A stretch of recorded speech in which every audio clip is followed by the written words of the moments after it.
අද වීඩියෝ එකෙන් මම ඔයාලට ඉදිරිපත් කරන්න බලාපොරොත්තු වෙන්නේ වෙන් රූපවල 18 වෙනි වීඩියෝ එක විදියට ඒකේ සංයුක්ත ප්‍රකාශන වෙන් රූපගත කිරීමේ දෙවෙනි කොටස විදියට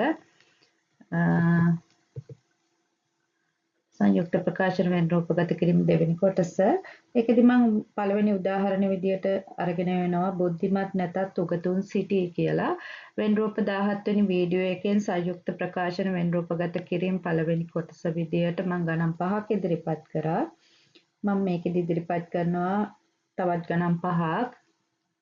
පළවෙනි එක විදියට බුද්ධිමත් නැතත් උගතුන් සිටී කියලා. ඔයාලට මේක දැක්කම පේනවා වර්ග දෙකක් තියෙනවා බුද්ධිමත් වර්ගයයි උගතුන් වර්ගයයි. එතකොට අපි මෙහෙම සංක්ෂේපන රටාව ලියා ගන්නවා බුද්ධිමතුන් වර්ගය සහ උගතුන් වර්ගය.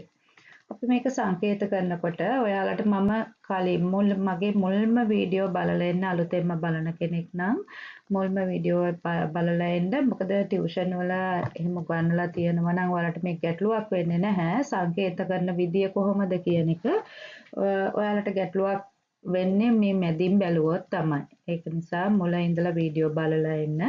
අපි බුද්ධිමත් නැතත් උගතුන් සිටී කියනකොට අපි ඒක සංකේත කරගන්නවා දෙවිදියකට බුද්ධිමතුන් ඉන්නවා ඒ වගේම බුද්ධිමතුන් නැහැ ඒ වගේම උගතුන් ඉන්නවා කියලා. එතකොට අපි A සමානයි ශූන්‍යයට කියලා සංකේත කරනවා B අසමානයි ශූන්‍යයට කියලා සංකේත කරනවා. එතකොට එතෙන්දී අපි ඔයාලට මම කලින් වීඩියෝ වල කියලා තියෙනවා සමානේව පාට කරලා පෙන්වනවා අසමානේව කතිර ඇඳලා පෙන්නනවා කියලා. එතකොට ඔයාලට මේකෙදි මෙන්න මේ ආකාරයෙන් තමයි පාට කරලා පෙන්නන්නේ. ඒ සමානයි ශූන්‍යයට නම් ඒ වල මෙහෙම මේ කරලා තියෙනවා. ඊළඟට b අසමානයි ශූන්‍යයට කියන තැන මෙතන මේක මේ x නෙමෙයි මේ කතිරේ තියෙන්නේ. b අසමානයි ශූන්‍යයට. ඔය ආකාරයෙන් තමයි රූප සටහන අඳින්නේ. දෙවෙනි එක සමහරු උගත්වන අතර සමහරු බුද්ධිමත්ය. සමහරු උගත්වන අතර සමහරු බුද්ධිමත්ය. ඒකේ සංක්ෂේප රටා දෙකක් තියෙනවා. උගත් වර්ගයයි බුද්ධිමතුන් වර්ගයයි කියලා. එතෙන්දී අපි සංකේත කරගන්නවා සමහරු උගත් කියන්නේ ඒ අසමානයි ශූන්‍යයට. සමහරු ගැන කතා කරනකොට අපි අසමානයි කියලා තමයි සංකේත කරන්නේ. සමහරු බුද්ධිමත්ය කියලා. එහෙනම් b අසමානයි ශූන්‍යයට. එහෙනම් කොහොමද තියෙන්නේ? a අසමානයි ශූන්‍යයට කියලා කිව්වම අපිට කතිරයක් සලකුණු කරන්න වෙන්නේ. අපිට කතිරේ තියන්න බෑ මේ a ඇතුලේ කොතනකවත්. ඒක නිසා අපි මෙතන කතිරේ භාවිතා කරනවා. ඊළඟට මේ x නෙමෙයි තියෙන්නේ කතිරය b අසමානයි ශූන්‍යයට. එහෙනම් මේ b ඇතුලේ කොහෙවත් තියන්න බැරි නිසා අපි එතන ඉරේ කතිරේ සලකනු කරනවා. අන්න ඔය ආකාරයෙන් තමයි ඒක සංකේතවත් කරලා දක්වන්නේ. තුන්වෙනි උදාහරණය සමහරු නටන අතර සමහරු අයති. එතකොට මේකේ ඔයාලට පේන්න තියෙනවා සමහරු නටනවා සමහරු අයනවා. එතකොට වර්ග දෙකයි. නටන වර්ගය වයන වර්ගය. එතකොට අපි මේක සංකේතවත් කරනවා ඒකත් අර විදියටමයි. a අසමානයි ශූන්‍යයට b අසමානයි ශූන්‍යයට. එහෙනම් කතිර තියෙන්න ඕන කොතනද? a අසමාන නම් ශූන්‍යයට මෙතන කතිරයක් තියෙන්න ඕන. b අසමාන නම් ශූන්‍යයට මේ ඉරේ කතිරයක් තියෙන්න ඕන. එහෙනම් කලින් රූප සටහන විදියටමයි ඒක එන්නේ. ඊළඟට දෙක ඉරත්තේ සංඛ්‍යාවක් වන අතර තුන ප්‍රථමක සංඛ්‍යාවකි. දෙක ඉරත්තේ සංඛ්‍යාවක් වන අතර තුන ප්‍රථමක සංඛ්‍යාවකි. එහෙනම් එතන සංක්ෂේපන රටාව ටිකක් සංකීර්ණයි. අපි පළවෙනි එක ගන්නවා ඉරත්තේ සංඛ්‍යා වර්ගය කියලා. අපි දෙක ඉස්සෙල්ලා තිබුණට අපි දෙක ගන්නෙ නැහැ. ඒක විශේෂ දෙයක් නිසා. ඊට පස්සේ ගන්නවා ප්‍රථමක සංඛ්‍යාවක කියලා. එහෙනම් අපි මේ 2යි 3යි කියලා දෙක ගන්නවා මොකක් විදියටද? x සහ y විදියට. 2x y කියන්නේ 3.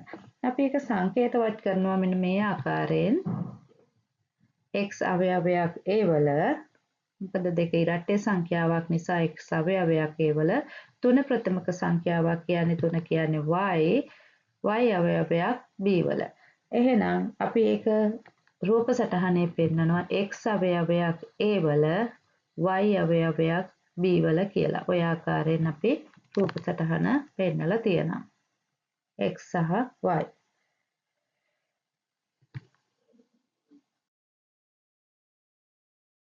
ඊළඟට හැමෝම උගත් නොවන අතර සමහර බුද්ධිමත් නොවේ.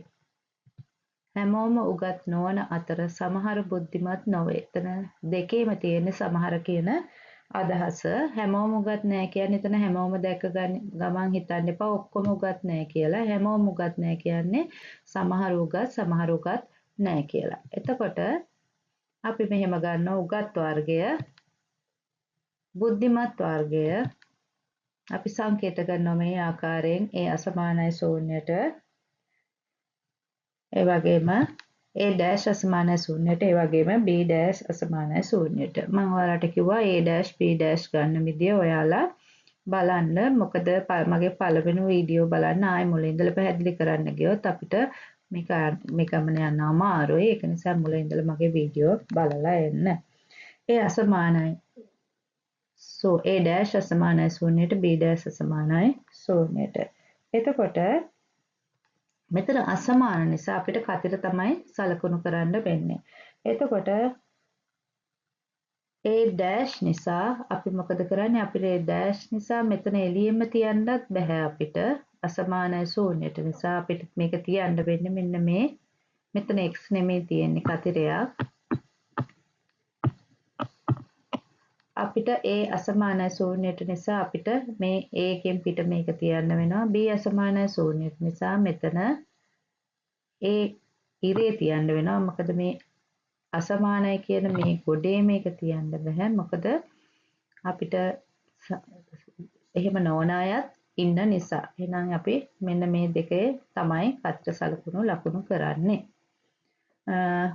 අද වීඩියෝ එක මෙතනින් නිම වෙනවා. මම ඊළඟට සංයුක්ත රූප වෙන් රූපගත කිරීම තුන්වෙනි වීඩියෝ එක විදියට තවත් ගණන් 5ක් ඉදිරිපත් කරන්න බලාපොරොත්තු වෙනවා. මේ වගේම අපි තාම සප්‍රමාණයි නිෂ්ප්‍රමාණයි කියන තැනට ඇවිල්ලා නැහැ. මම ඔයාලට මුල ඉඳලා හැම කරුණක්ම පැහැදිලි කරගෙන ආවා පළවෙනි වීඩියෝ වලින් 16 වෙනි වීඩියෝ එක දක්වා. 17 වෙනි වීඩියෝ එකේ ඉඳලා තමයි මම පටන් ගත්තේ සංයුක්ත රූප වෙන් රූපගත කරන්න. ඒත් අපි තාම සප්‍රමාණයි නිෂ්ප්‍රමාණයි කියලා කුලකයක් දීලා වෙන් රූපයක් දීලා ඒක සප්‍රමාණ නිෂ්ප්‍රමාණ හොයන තැනට තාම ආවේ නැහැ. ඉතින් මේකෙත් වීඩියෝ කිහිපයක් ගිහින් තමයි ක්‍රමයෙන් පිළිවෙලට ඔයාලට මේ වීඩියෝ ඉදිරිපත් කරන්නේ. ඒක නිසා මේ මුල ඉඳලා වීඩියෝ බලන්න. මගේ වීඩියෝ හොඳයි කියලා හිතනවා නම් ලයික් එකක් දාගෙන යන්න. ඒ වගේම මගේ channel එක subscribe කරන්න.